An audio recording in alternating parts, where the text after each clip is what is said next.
15 رمضان جمعے کے دن ایک آواز آئے گی اور ایک دھماکہ ہوگا جس کے ذریعے سے لوگ اس سے بہت زیادہ پریشان ہوں گے اور اس دھماکے کو لوگ اپنی کانوں سے سنیں گے۔ ایک حدیث میں آپ لوگوں کو سنانے والا ہوں، پہلے آپ اس حدیث کو سن لیجئے اور پھر اس کے بعد انشاءاللہ تعالی میں آپ کو تفصیل بتاؤں گا۔ حضرت عبداللہ بن مسعود رضی اللہ تعالیٰ عنہ سے روایت ہے کہ رسول اللہ صلی اللہ علیہ وسلم نے ارشاد فرمایا، جب رمضان المبارک میں دھماکہ سنائی دے اور یہ رمضان کی 15ویں شب جمعے میں ہوگا، اس سال زلزلے کثرت سے ہوں گے، اولے کثرت سے پڑیں گے، 15ویں شب صبح کی نماز کے بعد ایک چنگاڑ سنائی دے گی، ایک ڈراؤنی آواز سنائی دے گی۔ اس تاریخ کو نماز صبح پڑھ کر گھروں کے اندر داخل ہو جاؤ اور کواڑ بند کر لو، گھر میں جتنے روشن دان ہوں یعنی جتنے بھی سوراخ ہوں ان کو بند کر لو، کپڑے اوڑھ لو، کان بند کر لو، پھر آواز سنو تو فوراً اللہ تبارک و تعالیٰ کے سامنے سجدے میں گر جاؤ اور یہ کہو، سبحان القدوس ربنا القدوس۔ جو ایسا کرے گا نجات پائے گا اور جو ایسا نہیں کرے گا وہ ہلاک ہو جائے گا۔ یہ حدیث سوشل میڈیا پر بہت زیادہ چل رہی ہے اور بعض لوگ اپنے اسٹیٹس کو بنائے ہوئے ہیں۔ ابھی میں باہر تھا، میں دہلی میں ہوں اور میرے پاس میرے بھانجے سید ہدایت علی کا ایک میسج آیا اور یہ حدیث انہوں نے میرے پاس بھیجی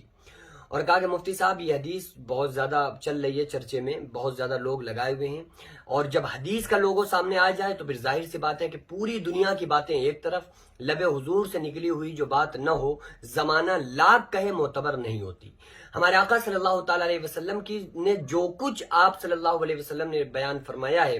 پھر ساری کائنات اگر اس کے بارے میں شک کرے گی تو وہ مذہب اسلام سے نکل جائے گی، وہ کافر ہو جائے گی۔ تو اس لیے ہم لوگوں کا ایمان ہے آقا علیہ الصلوۃ والسلام کی ذات پر کہ آپ صلی اللہ علیہ وسلم نے جو کچھ کہا ہے، پتھر اپنی جگہ سے ہل سکتا ہے، پہاڑ ہٹ سکتے ہیں، لیکن آقا علیہ الصلوۃ والسلام کے فرمان میں ایک ذرہ شک نہیں کیا جا سکتا، اور جو شک کرے گا وہ کافر ہو جائے گا، کیونکہ آپ صلی اللہ تعالیٰ علیہ وسلم کی ذات پر ہمارا ایمان ہے۔ بہت ساری چیزوں کو ہم نے نہیں دیکھا اور آپ صلی اللہ تعالیٰ علیہ وسلم نے ان کو بیان فرمایا ہے اور ہم ان کو مانتے ہیں، چاہے وہ ہماری سمجھ میں آئے یا بالکل سمجھ میں نہ آئے، لیکن پھر بھی ہم ان باتوں کو صرف اس لیے مانتے ہیں کہ ہمارے نبی صلی اللہ علیہ وسلم کی وہاں پر مہر لگی ہوئی ہے۔ نبی کی مہر لگ جائے تو پھر ہم ہر بات ماننے کے لیے تیار ہو جاتے ہیں، اور یہ سبق ہمیں نبی صلی اللہ علیہ وسلم نے ہی ہم کو سکھایا ہے۔ میں ایک چھوٹی سی بات بتا کے پھر آپ کو اس بات کو کلیئر کر دیتا ہوں کہ ایک مرتبہ حضرت ابو ہریرہ رضی اللہ تعالیٰ عنہ مال غنیمت پر تھے اور مال کی حفاظت میں لگے ہوئے تھے، مقرر تھے کہ مال کوئی چوری نہ کر لے جائے۔ تو ایک شخص آیا اور لمبے لمبے ہاتھوں سے اس نے مال بھرنا شروع کر دیا، اور ابو ہریرہ نے جیسے ہی اس کو پکڑا نا کہ چور چوری کر رہا ہے، تو اس نے کہا میرے چھوٹے چھوٹے بچے ہیں، ابو ہریرہ چھوڑ دو، آج کے بعد میں آپ کے یہاں کبھی چوری کرنے نہیں آؤں گا۔ حضرت ابو ہریرہ فرماتے میں نے اسے چھوڑ دیا، لیکن اگلے دن جب رسول اللہ صلی اللہ علیہ وسلم کی بارگاہ میں حضرت ابو ہریرہ پہنچے ہیں تو آقا علیہ الصلوۃ والسلام نے فرمایا کہ اے ابو ہریرہ، تمہارے قیدی کے ساتھ کیا ہوا؟ جو رات میں آیا تھا چوری کرنے کے لیے، تمہارے اس چور کا، تمہارے قیدی کا کیا ہوا؟ تو کہا کہ یا رسول اللہ صلی اللہ علیہ وسلم، اس نے کہا کہ میرے چھوٹے چھوٹے بچے ہیں، مجھے چھوڑ دو، آئندہ پھر کبھی نہیں آؤں گا، تو میں نے چھوڑ دیا۔ آپ صلی اللہ علیہ وسلم نے فرمایا ابو ہریرہ آج وہ پھر آئے گا۔ اگلے دن وہ پھر آیا، پھر ابو ہریرہ نے پکڑ لیا، پھر اس نے کہا میرے چھوٹے چھوٹے بچے ہیں، میں قسم کھاتا ہوں آج کے بعد نہیں آؤں گا۔ پھر تیسرے دن آپ صلی اللہ علیہ وسلم نے خبر دی کہ وہ آج پھر آئے گا، پھر وہ آیا تو ابو ہریرہ نے فرمایا آج تو میں تجھے ہرگز نہیں چھوڑ سکتا، آج ضرور تجھے آقا علیہ الصلوۃ والسلام اپنے نبی صلی اللہ علیہ وسلم کے پاس بارگاہ میں لے کر جاؤں گا۔ تو کہنے لگا ابو ہریرہ مجھے چھوڑ دو، میں آپ کو ایک ایسی چیز بتا کر جا رہا ہوں کہ اگر آپ اس کو پڑھ کے مال پہ دم کر دیں گے تو دنیا کا کوئی چور آپ کے مال کی چوری نہیں کر سکتا۔ تو ابو ہریرہ نے پوچھا کہ کیا بات ہے؟ تو اس نے بتایا کہ آپ جب بھی اپنے مال شام کا وقت ہو جائے تو آپ آیت الکرسی 2 مرتبہ پڑھیے، اپنے مال پہ دم کر دیجئے، دنیا کا کوئی چور آپ کے مال کی چوری نہیں کر سکتا اور ہر حادثے سے آپ کا مال محفوظ رہے گا۔ اگلے دن جب رسول اللہ صلی اللہ علیہ وسلم کی بارگاہ میں حضرت ابو ہریرہ پہنچے ہیں اور سارا منظر بیان کیا ہے، تو آپ صلی اللہ علیہ وسلم نے فرمایا ابو ہریرہ، وہ تمہیں کون سی بات اور کون سا ذکر اور کون سی تسبیح اور کون سا وظیفہ، کون سی دعا بتا کر گیا ہے؟ تو ابو ہریرہ نے فرمایا کہ وہ آیت الکرسی بتا کر گیا ہے، اللہ لا الہ الا هو الحی القیوم لا تأخذه سنة ولا نوم له ما في السماوات وما في الأرض من ذا الذي يشفع عنده إلا بإذنه يعلم ما بين أيديهم وما خلفهم ولا يحيطون بشيء من علمه إلا بما شاء وسع كرسيه السماوات والأرض ولا يؤوده حفظهما وهو العلي العظيم. یہ تسبیح بتا کر گیا کہ پڑھ کے دم کر دو گے یہ آیتیں اگر تو پھر تمہارا کوئی چور مال چوری نہیں کر سکتا. یہ قرآن کی آیتیں اس نے بتائیں. تو آپ صلی اللہ علیہ وسلم نے ارشاد فرمایا ابو ہریرہ جانتے ہو وہ کون تھا؟ کہا نہیں یا رسول اللہ صلی اللہ علیہ وسلم. کہا وہ شیطان تھا اور وہ 3 دن سے تمہارے مال غنیمت کو کم کرنے کے لیے آ رہا تھا کہ تمہارا مال کم ہو جائے تاکہ غریبوں تک مال زیادہ نہ پہنچ سکے، ان کی مدد ہیلپ نہ ہو سکے. آپ صلی اللہ علیہ وسلم نے فرمایا ابو ہریرہ وہ آج جو تمہیں بتا کر گیا ہے نا، جو وظیفہ بتا کر گیا ہے، دنیا کا سب سے جھوٹا انسان آج تم سے سچ بول کر گیا ہے. اگر واقعی تم آیت الکرسی پڑھ کے دم کر دو گے تو دنیا کا کوئی چور تمہارے مال کی چوری نہیں کر سکتا. تو ہمیں نبی صلی اللہ علیہ وسلم نے ہلاکت سے بچنے کے لیے ایک طرف یہ وظیفہ بتایا، یعنی بتانے والا کوئی وہ مہر ہمارے نبی صلی اللہ علیہ وسلم کی لگ جائے تو ہمارے لیے سچ ہو جاتی ہے.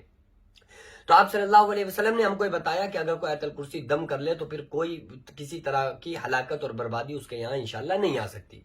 تو سب سے پہلا کام یہ حدیث سے ثابت ہے. تو ہم لوگوں کو آیت الکرسی روزانہ ہی پڑھ کے دم کرنا چاہیے تاکہ چوری سے بھی ہم اور ہمارا مال محفوظ رہ سکے اور تمام آفات و بلایات سے بھی ہم محفوظ رہ سکیں.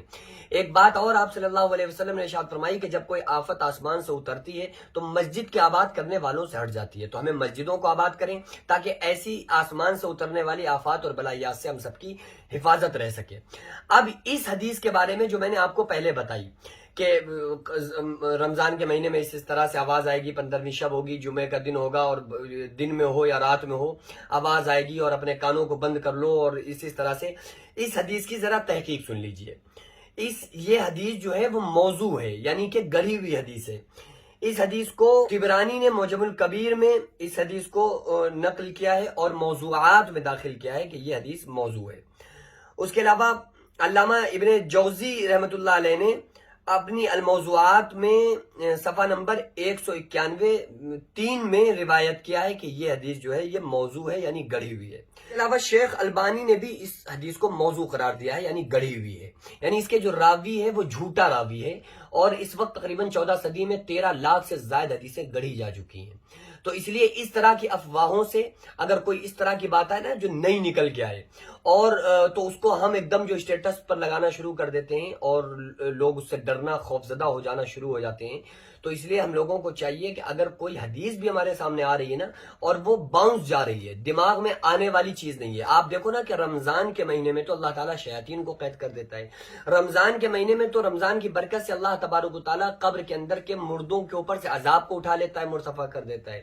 اسی طرح سے اللہ رب العالمین رمضان میں مرنے والے سے قبر میں سوال و جواب نہیں کرواتا ہے. تو اتنی زیادہ جس مہینے کی فضیلتیں ہوں تو اس مہینے میں اللہ تبارک و تعالیٰ کی طرف سے ایسا عذاب کیسے آ سکتا ہے؟ تو یہ اور تمام احادیث کے خلاف حدیث ہے. تو کم سے کم ہمیں سوچنا چاہیے کہ یار جب یہ تمام احادیث کے خلاف حدیث ہے، اللہ تعالیٰ قبر کے مردوں سے عذاب کو اٹھا رہا ہے، تو زندوں پر اللہ تعالیٰ عذاب کو کیسے بھیج سکتا ہے؟ تو پھر پہلے اس حدیث کی ہم تحقیق کر لیا کریں، علماء سے پوچھا کریں کہ بھئی یہ حدیث ہے کہ نہیں ہے. جب اس کے بارے میں کنفرم ہو جائے، جب پتہ چل جائے کہ صحیح ہو تو ہی ہم اس کو اپنے اسٹیٹس پر لگائیں یا اس کو آگے شیئر کیا کریں. تو بہرحال یہ حدیث گڑھی ہوئی ہے، یعنی کہ یہ حدیث موضوع ہے. اس حدیث کی کوئی اصل نہیں ہے، یہ بے بنیاد چیز ہے. اس لیے ہم لوگوں کو اس طرح کی احادیث سے بچنا چاہیے جو کہ جھوٹی ہو، جو حضور صلی اللہ تعالیٰ علیہ وسلم کی طرف منسوب کر دی گئی ہوں، جو گڑھ دی گئی ہوں. آپ صلی اللہ علیہ وسلم نے ارشاد فرمایا من کذب علی متعمدا فلیتبوأ مقعدہ من النار، کہ جس نے مجھ پر جھوٹ بولا، یعنی